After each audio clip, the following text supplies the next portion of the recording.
Demon here. Alright, this is Darkhawk. I'm just going to show you some books that I've picked up recently. They look pretty good to me. I can't recommend them yet because I haven't read through a lot of them. But at least for the first issue of Darkhawk, which I've read, I can recommend that. I think it's pretty good. It's a little different. I tend to like stuff that's surreal and cerebral, different, a little different than your run-of-the-mill stuff. This is from Aftershock Studios, pretty decent indie label. Their pitch here in the back is we have top writers and artists. I'd hope so. We have diverse characters and worlds. We have protagonists of all genders and species. And what's important to me here is we have self-contained, easy-to-pick-up stories. That's good. I don't like getting lost when I pick up just one book. I've read the first one, not the second one. First one is good. It focuses on this alternative arc to Noah's Ark, where the Great Flood happens, and God and Noah and God's chosen creatures, they're on the ark that we know, and they're going to safety. And then we have the Dark Ark, which holds all the demons and otherworldly creatures, the creatures of the night. And the Dark Noah on this alternative ark, in order to protect his family and get them to safety, he made a deal with the dark forces that he would take them to safety. And in return, the creatures on the ark will not eat him and his family. So, it's kind of freaky. He's on this ark with these creatures that want to just slaughter him and murder him and his family. But as long as he's getting them to safety, then they're not going to touch him. And if he gets them to safety, then the deal is that they will not eat his family. They'll spare them. They'll just track down Noah's survivors and try to eat them instead. So, I expect there to be a decent amount of tension in this story. Just being surrounded by inhuman evil that just wants to tear you apart. It's a pretty freaky thought, I gotta say. So, I like this book. I'll review it, as well as the second one, once I've read both of them. And I don't know, I think it's a 5 or 6 issue run, but it's definitely something that I'm pretty excited about. So I'm enjoying it so far. I like it. It's good. Next book here. Now I like licenses. I like licensed crossovers, and I love King Kong. I absolutely love King Kong. I'm a huge fan of the 1933 original movie. So it's alright. So here's the original movie in its metal case. It's a collector's edition. I bought this a little over a decade ago.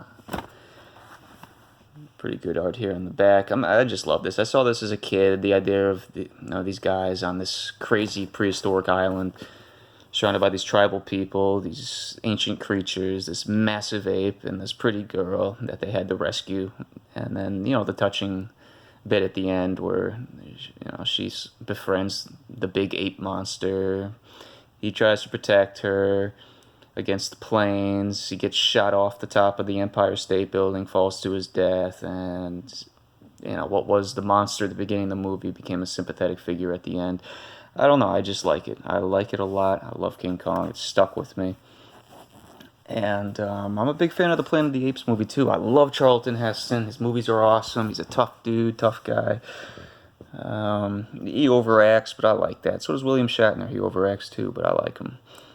And so when I saw this story of King Kong on the Planet of the Apes, yeah, it's ridiculous. But then again, we're talking about a massive monkey and talking monkeys. So why not have them cross over? So I read this issue. It's good.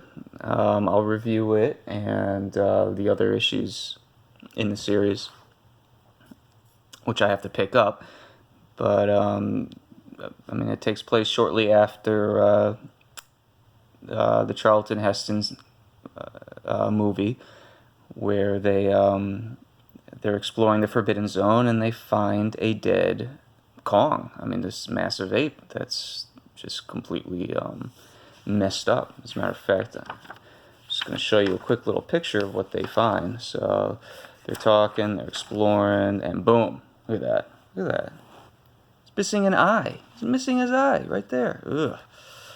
So I don't know what happened to this dude. I'll probably find out later on. I mean, they're doing surgery on him, or not surgery, like an autopsy. They're just trying to figure out what he is and how he's related to them. Actually, this is a she, so and this is it starts off pretty good.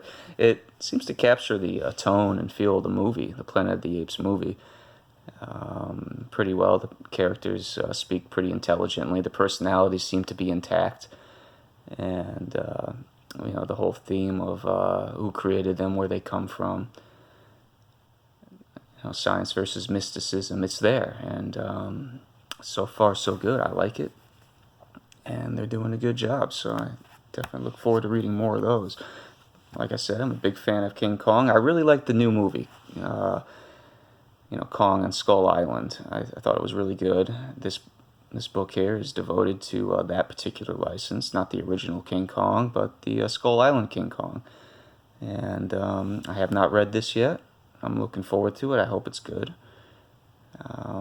It should be a good action adventure with a good quick pace, because that's what King Kong is. That's how Marion C. Cooper originally made the film. That was his vision. I like the Peter Jackson movie, but it's long, it's bloated. But that's just how Peter Jackson movies are. Next book here was Darkhawk. I remember Darkhawk from back in the 90s. It's I preferred Shadowhawk, but I saw this. They brought it back. This is issue 51. The original run ended at 50. And this is kind of slow, and it's basically reintroducing the character, but they do all right. I mean, it's pretty decently drawn, decently written, nothing great, but I mean, if they're trying to bring back the hero, they probably should have had a stronger issue, but I did like this, and I'd like to see more of it. A little mini run in the near future would be nice. And the last but not least, I love horror, especially the classic horror, the classic Dracula, the classic Frankenstein, the classic Wolfman, the classic Mummy. I love that stuff. And this Frankenstein Alive trio is something that's right up my alley. I like the way it's drawn. It's got a gothic, spooky look to it. Definitely good stuff. I haven't read it yet, though, so I got to see how the writing is. But I have heard the good things about it. And this is a book that I'd like to sink my teeth into. So, this is IDW, this is Marvel, these are Boom. I really like Boom Studios. I think they do a good job. And this is Aftershock. So, I look forward to reviewing these books and sharing my thoughts with you. Demon out.